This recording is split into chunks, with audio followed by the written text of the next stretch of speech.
Goed, 4.1.2.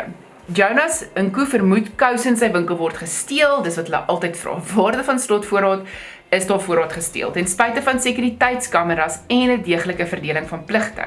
Verskaf 'n berekening om sy bekommernis te staaf en dan wat kan hy doen? So onthou nou met die interne kontrole, gaan jy nie kan sê kameras moet geïnstalleer word en pligte moet verdeel word nie, want hy doen dit al klaar. So hoekom word daar nog steeds kouse gesteel?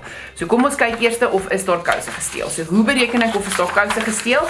Ek vat gewoonlik my beginvoorraad, dan plus ek my aankope, ek minus my terugsendings, ek minus my slotvoorraad, en ek minus my eenhede verkoop.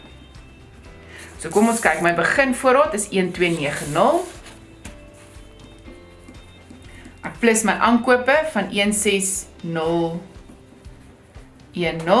dan minus ek my terugsendings van 360, ek minus my slotvoorraad van 2900, en ek minus die eenhede verkoop van 14000.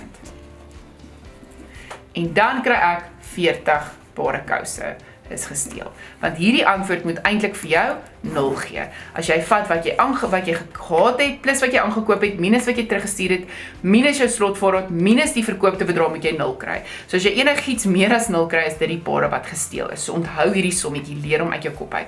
Wat kan hy nog doen om sy interne kontrole te verseker? Nou wat maklik altyd is hy kan wat hulle nie kan doen nie of doen nie, is gereelde voorraadopnames.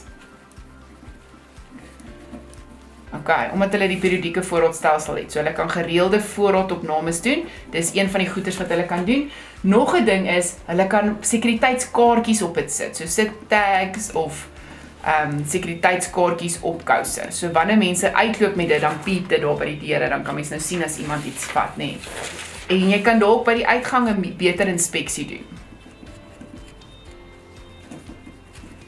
Maar alhoewel ek nie met dit heeltemal saamstem nie, wie van julle het al daar by Makro of een van daai plekke uitgeloop? Die mense check nie noodwendig as jy 20 goed gekoop het wat alles daar is nie, nê.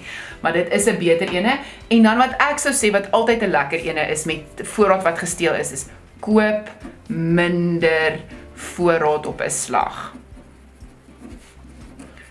So moenie so verskriklik of moenie te veel voorraad koop nie, want dan is daar 'n baie groter kans dat daar van die voorraad kan wegraak voordat jy al die voorraad gekoop het. Nou daar's nadele daaraan ook. Obviously is daar voordele om groot maat te koop, maar die nadeel is daar word makliker voorraad gesteel. So dis makliker, dis 'n maklike punt om ook te gee as daar beter interne kontrole maatreëls is. Okay.